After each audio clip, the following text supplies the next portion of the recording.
Welcome to an audio newspaper full of very serious, very real stories that the world needs to hear. More listening and less reading than a newspaper, but equally as sexy. This is Paper News Out Loud. Hello and good evening. I'm your host, Diane Weathersby. Hello and good morning. I am your co-host, Florence Strumsby. Thank you for listening to Paper News Out Loud. So Diane, crazy story. The other night I was watching Netflix like I do pretty regularly, and some sort of spirit came in through the void hole in my kitchen closet and transformed me into a bowl of cereal. For several hours, I was a bowl of cereal. Not the transformation was the transformation was instant. I was a bowl of cereal for several hours. But on an upside, I was able to continue to watch Netflix the whole time. It turned you into a bowl of cereal? A bowl of cereal? I got better. Okay. I'd like to think that if a spirit came in and turned me into cereal, I'd be Cocoa Puffs. That's partially because I think they are delicious, and also because BuzzFeed informed me that that's the kind of cereal I would be best at being. They also said I'm the life of the party, and everyone wishes they could be me. So I'm taking the results to heart. Seems accurate. I'm happy a BuzzFeed quiz is boosting your ego here. But what doesn't? Well, Diane, you may not know this, but Cocoa Puffs are actually the favorite snack of lizards. Get out. I know, right? Which is a great segue into our headline. Okay, so what if I told you that we actually don't control the planet we live on? Oh, yeah, I believe it. Okay, so that wasn't the response I wanted, so I'm just gonna keep going. I'll let you continue your argument. I mean, no, I don't believe that at all, Florence. Why don't we control it, you ask? Well, Diane, it's because an entire race of humanoid shape-shifting, well-camouflaged lizard people are doing all the controlling for us. Huh. This is the truth that former BBC sports reporter David Icke? I'd go with Icky. Icky? Can I just call him good old Dave? Yeah. That good old Dave has been writing about since the late 1990s. So pretty much the premise of this conspiracy is pretty simple. All the bad and evil things that happen in the world are not the doings of humans. Oh, shoot, that takes like a load off my back. I know. Not guilty conscience. I don't even care anymore. But instead they're the doings of evil reptiles who have one agenda: to enslave the whole human race. Oh, makes sense. Mm-hmm. Some famous examples he offered were Queen Elizabeth and Bob Hope, amongst other of our favorite celebrities. So, to good old Dave, Betty White is probably a reptilian imposter. That makes a surprising amount of sense, yes. It's because she's so evil. Yes, as we've seen. She traded her soul for comedy, and then by doing that, she became a reptilian overlord. Yeah. Anyway. I mean, you do what you gotta do. I hear the business is just tough. Well, this may or may not be true, because who's to know what's beneath the skin of our neighbors and friends and favorite TV celebrities. I personally like to have a Boy Scout mindset of always be prepared. So I'm going to give you some tips to help identify which humans you interact with on a daily basis aren't exactly what they seem. So if you want to write this down and maybe make some flashcards to study later, I would recommend doing that. It's very important. Mm-hmm. This will help you in your every day-to-day life. This could save your life. Okay, number 1, are they always cold? Our reptile enemies are cold-blooded, which means that they don't have the same warmth and cozy flesh bodies like we all have. If you have coworkers and friends that appear to be in a constant state of chilliness, I think it's pretty safe to assume that they are a reptilian overlord. You should treat them as such. Yes. Exactly. Who is trying to overtake your life. And maybe you should get them some sort of heat lamp for their upcoming birthday, because no one should suffer like that, even if they're trying to enslave the whole human race. They're really cold. Yeah, that makes sense. Mm-hmm. You don't want to be mean to them. Because if you're mean to them, then they'll probably kill you. They'll remember that after the world is taken over by these reptilian overlords. Be like that one time Florence, my cubicle buddy, gave me a heat lamp to stay warm. That was awesome. Okay, number 2, do they have dry skin? Or should I say scales?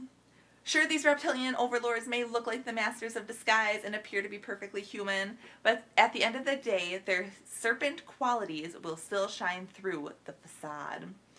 If you know someone who has notably scaly skin, their disguise is probably fading, and soon they will be revealed to be a true lizard person. Interesting. So another way to identify these reptilian overlords is if they only play as an Argonian when they create a character in Skyrim. Humans and their lizard overlords, yes, have been interbreeding for centuries and have created hybrid beings. Perhaps the reason they chose Argonian is because that's a reflection of what they really are inside. They feel they can truly be who they are in the land of Skyrim. This opens up an interesting and new question. Can reptilian overlords breathe underwater like the Argonians of Skyrim? Because that's their one perk. Like, that's what they do best, is breathing underwater. So another way to check to see if they are reptilian overlords is to hold their head underwater. Similar to what we did to witches in a few hundred years ago. This isn't a metaphor at all.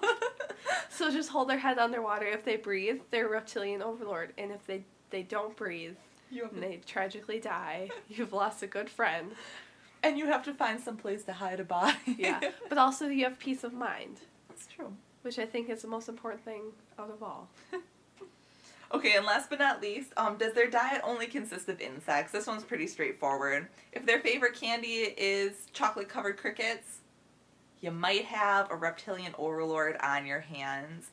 Or if they have an ant farm whose numbers slowly dwindle day to day, you probably have a reptilian overlord as a roommate. Yeah. So are you now worried that you might be part reptilian? Don't be. Rejoice. Claim your birthright. Run for office and claim your space among the elite. If you can make this world a better place, I don't even care if you're a reptilian. But if you want to learn more about Reptilian Elite, I would highly recommend checking out good old Dave's website. It is truly, it's just a treat to behold. It's truly disturbing. So I recommend that you just don't check it out. Just bury that deep down. Forget you heard this. Anyway. All right, my dearest Florence and even dearer listener. Ouch. You know there is nothing I like more than to gaze up at the night sky in existential terror, pondering the vast universe, my small place in it, and how it will continue to go on forever and ever, long after I die. This causes me to be overwhelmed with insignificance, so to pull myself out of it, I think about my place in the universe, and specifically, the way the universe affects me. The stars in the alignment of the planets may not care or even know the ways they change my life, but nonetheless, they do. I'm here to share with you all the ways that the cosmos impact your life on a daily basis. First, let's talk about one of the most well-known cosmic occurrences, Mercury in retrograde. That made me mess up at work the other day. Definitely not my own lack of knowledge. Definitely Mercury, yeah. I know a pretty rad song by that title, but I'm not quite sure what retrograde means. I mostly know this messes with everything, like Florence's work performance. And if you've ever worked in retail, food service, a hospital, or ever had to deal with people, you know this is legit. Like, this does some wacky stuff to human beings. So this happens about 3 to 4 times a year.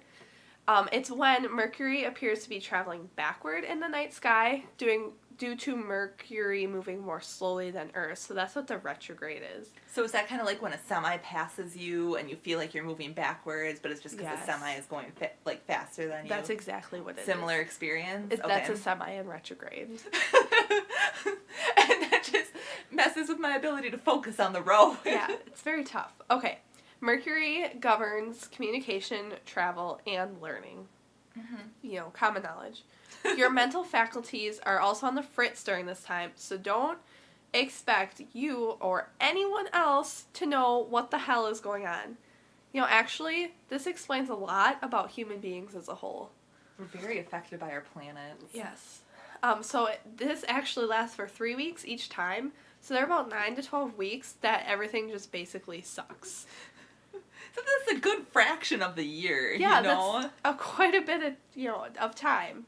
So to protect yourself during this time, don't make any deals during these 9 to 12 weeks. So it really requires a lot of planning. Like, okay, by deals, what do you mean? Like, is that like going, like even just like you and me, like making dinner plans or something like that? Possibly, yeah. Okay. Don't make any deals where, if you're, like, trading Pokemon cards or something, don't make any deals during that time because you will regret it. And you won't be thinking clearly, and you're going to give away your favorite Pokemon. I don't want to do that. Charizard needs to be close to my heart at all times. Exactly, yes. Don't buy any new technology. It's very likely that it'll just end up just not working. Like, overall, it'll be a lemon, yeah. Like, you buy an iPhone and then Mercury gets out of retrograde and you just realize it's a physical lemon. It'll literally that is how clouded your brain is during retrograde. Don't make any important decisions. That's a good one. I try to not make important decisions year round, so. Right. I know it's, like, hard, too, because it's 3 weeks at a time. So for 3 weeks, you can't make any important decisions. So I cannot stress enough how important it is to plan around Mercury in retrograde. Take care of your current technology, so your laptop, your phone, even your car, because these things could all end up breaking on you during this time. What about my time-traveling spaceship? Like, because it travels through time, does it get affected by Mercury? Oh, then it's twice as effective. Okay, twice as effective. Yeah. Good to know. Because you have to really be careful. Don't leave during a retrograde, and make sure you don't land during a retrograde. Okay, so keep that guy parked in the garage for a little longer. Yes. Also, this is really, really important. Try not to be born during this time because it can make your whole life difficult, and that's all I have to say about that. So in your next incarnation, make sure you are not born during Mercury in retrograde. To all the fetuses listening out there. Yes, hold Take off. note. Honestly, be more aware and focused. Things that you should really be doing all the time. Don't just go through your life in a blissful, unaware state. Pay attention to Mercury. Pay attention. You are too incapable to make decisions at this time, so just stop everything for literally 1/4 of the year. If all else fails and your life devolves into a dumpster fire, blame it on Mercury and deflect any fault of your own. You are not in control during this time. At all. Our sweet, sweet mistress, Mercury, is in control. Yes. So keep a close watch on Mercury. How excited do you think Mercury was when technology like phones and such was invented? Yeah, you think it'd be pretty excited because it, like, governs communication and technology. So what did it have to do before humans invented, like, technology? Like, I know technology is, like, a term for, like, any new invention. So, like, when the wheelbarrow was invented, did it mess with wheelbarrows? Like, how did that work? I just really ruined all your wheelbarrow adventures. Like, I think it must have been really, really happy when, like, the cell phone was invented and we started to really rely on electricity. Like, LOL, I used to pop the tire of your wheelbarrow, but now I'm just going to delete all your contacts. #Mercury, #winning. And it's just so much more fun, I think, for Mercury. So there are also, well, this is only one of the planetary things that affects your life, and that's one of the more mainstream, well-known ones, kind of like the full moon. And how that just also ruins everything. But there are so many lesser-known planetary and space-like phenomenon that influence your daily lives. So, as to not overwhelm you, I'm only going to tell you 2 today, and then in the future, once you've adjusted and basically changed your lifestyle to watch out for these things, I'll hit you with some more. Okay, so, first of all, you have to be really careful when the moon is in its 4th trimester. This happens directly after the winter solstice. Okay. So it's coming up. Everyone knows that the moon controls the tides, but did you know it also controls the types of jokes that circus clowns make? What? Yeah, crazy, right? Like, oh gosh, I'm excited to hear the science behind this. Yeah, so you know when you go to a show and you say, wow, these jokes are awful raunchy, but I'm into it and I'm enjoying it very much. Well, now you know who to thank, and that's the moon. Yeah, my recommendation for you is to book your tickets for clown performances directly after the winter solstice. Just make sure you don't go to any circus acts where they abuse animals. You can't even morally enjoy yourself. The trimester of the moon will not make that any better. Just an FYI. Yeah. So basically it's just how the proximity of the moon to Earth and then the angle of which the light from the sun reflects off the moon and hits Earth, and clowns really are sensitive to that. Now, is it heightened because of the wigs they wear and also the extension on their nose from the red nose that they wear? Yes. Yeah. So that triangulates the light from the moon's reflection, and it bounces it off the hair and the nose, and it goes back and forth, and then that really activates the funny centers in the brain. And makes them give their best performances. Tickles them right to life. Yes, okay. And the other one you need to watch out for is when the sun goes supernova. Not many people know that the sun goes supernova every 3 years. What? Yeah, right? Like, no one talks about it. I've been alive for, like, several generations, and I've never noticed the sun supernovaing before. Right, well, that's because it only lasts 2 to 4 days. Okay. Yeah, it has a bigger impact on your life here on Earth than you would think. Because it's so hard to see and so hard to notice. But it does have an effect. So when this happens, you will find yourself full of unsuppressible rage and craving corn on the cob. Ah. Yeah, so actually 53% of all murders in the world happen when the sun goes supernova. Wow, given what I just learned about this, but that seems like less than what I thought it would be. Yeah, it's, people are there's some people that are full of unsuppressible rage all the time, so this doesn't even make a difference. And people are just kind of sucky, so that's why there's so many murders. Also, corn sales increased by 7 to 8%, which is great for the farmers. Thankfully, it usually happens when sweet corn is ready to be picked. So it aligns pretty well. Most people can distract themselves from the rage by indulging in the sweet corn and not murdering anyone. So my recommendation for you is to isolate yourself in a bunker during this time with a normal week supply of sweet corn. Usually, how much you would usually eat during the week, even though this is only going to last 2 to 4 days. Yeah. Because you will eat at least a full week supply within these 2 to 4 days. That makes sense, yeah. Yeah. It's an insane craving.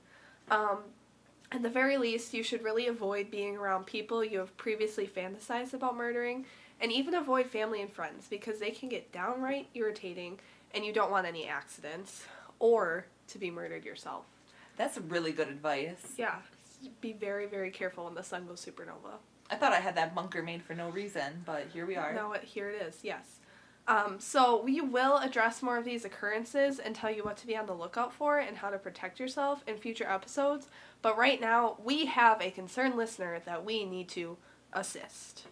So we received this letter in a burrito that Diane ordered from Chipotle. She got home, unwrapped the delicious cheese-soaked aluminum foil wrapping, bit into it, and found this letter. It read, "Dear Florence and Diane, I have the opposite of a green thumb, but with animals. What I mean to say is that I'm really bad with animals. They begin to shriek in terror whenever I'm within 10 feet of them, and will literally chew holes through walls to get away from me. I started dating someone recently, and they own a Snoplop. It has 6 legs and is incredibly cuddly. I want to befriend it, but like other animals I've approached, it shrieks in fear whenever I enter the room. I don't want this to end my newly formed relationship, so I really need to earn this little Snoplop's trust. What should I do? Sincerely, Rejected and Rapina." Rejected, that sounds like a lot of the interactions I have with kittens. Since we don't have Snoplops here on Earth, I'm going to assume this creature is similar to a cat, and will advise you as such. We reached out to WikiHow to help us help you. Alright, so first of all, you're going to want to master simple interactions. This will help build rapport with your Snoplop.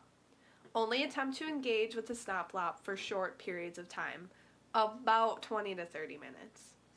During this time, you want to act professionally and respectfully. Don't stare at the Snoplop.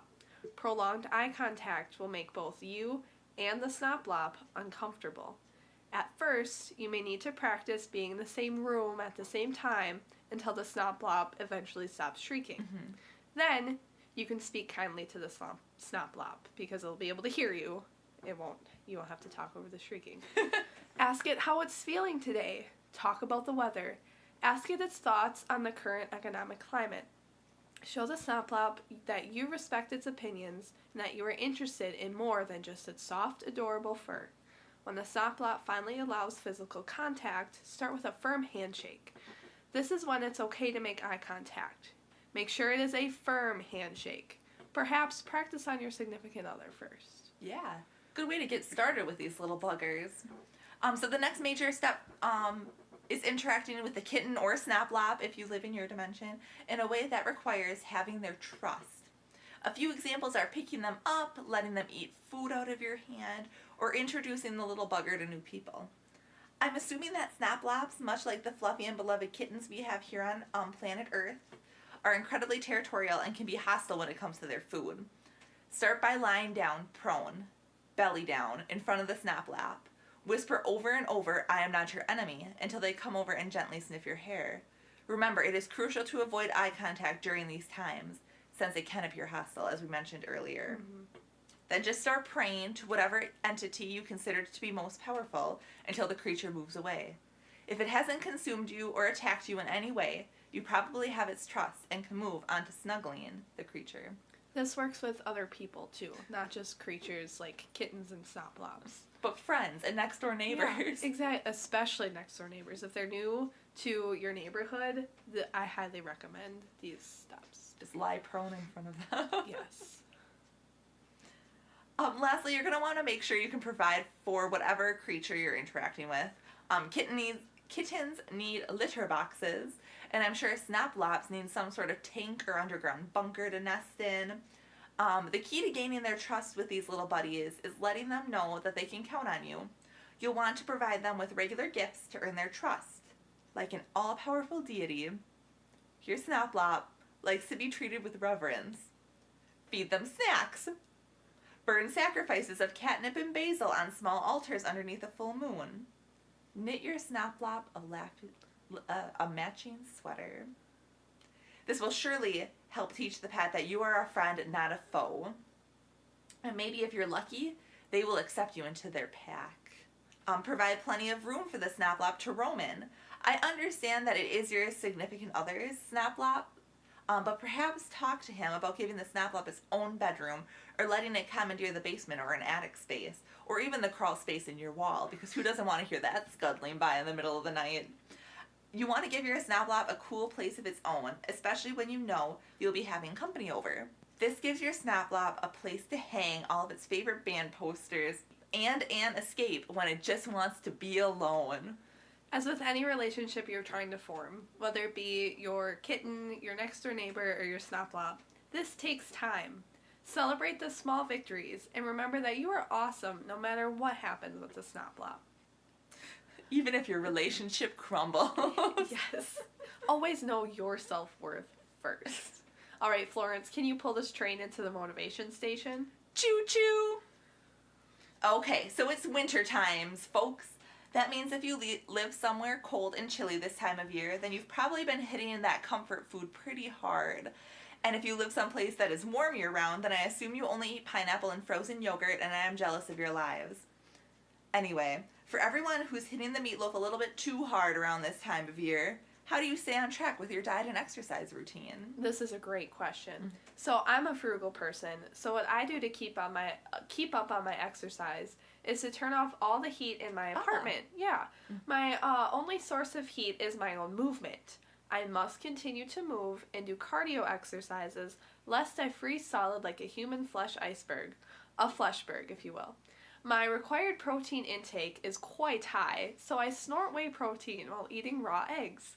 It's the best way I know to make sure that my body is at peak performance and also how I save in my energy bills.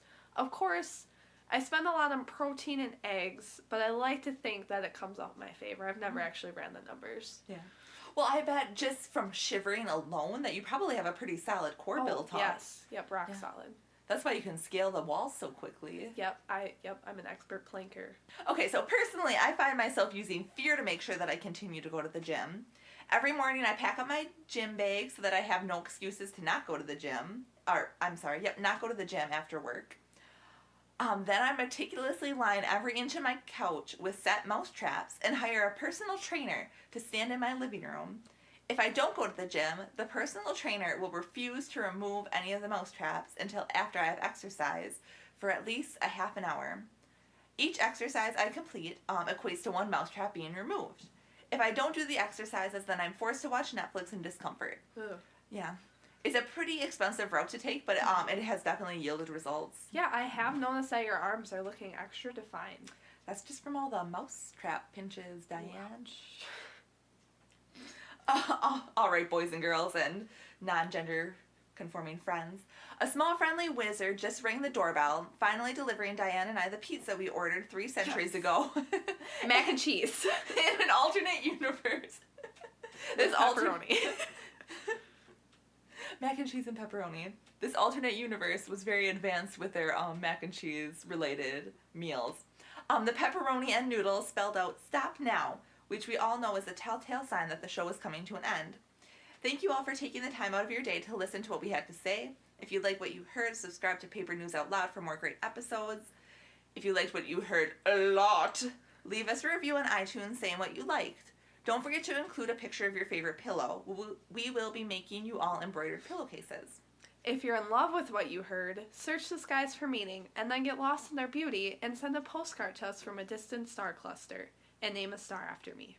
We will be giving shoutouts to people who review the show on later episodes. Please rate and subscribe on iTunes. Thank you so much for listening. I want to thank Jelly-Filled Donuts and Also I'm Hungry. I also want to thank Jake Harrison for allowing us to use his track titled 5 off his album Found on SoundCloud. Thanks, Jake. You can find his music through the link or by searching at this. Dear listeners, we like art and we like looking at art, but neither of us are very good at creating art. So we're looking to showcase some community art in a new rotating segment, creatively named Community Art, by the minds that brought you this podcast. You can submit short poems or visual art to us through email at alternaterealityproductions@gmail.com. Or you can email us just to say hi or let us know what you like about this show, if anything. Also, if you like to tweet, like little birdies, tweet us at Reality Out Loud. Share with your friends. We hope you learned a thing and made a laugh.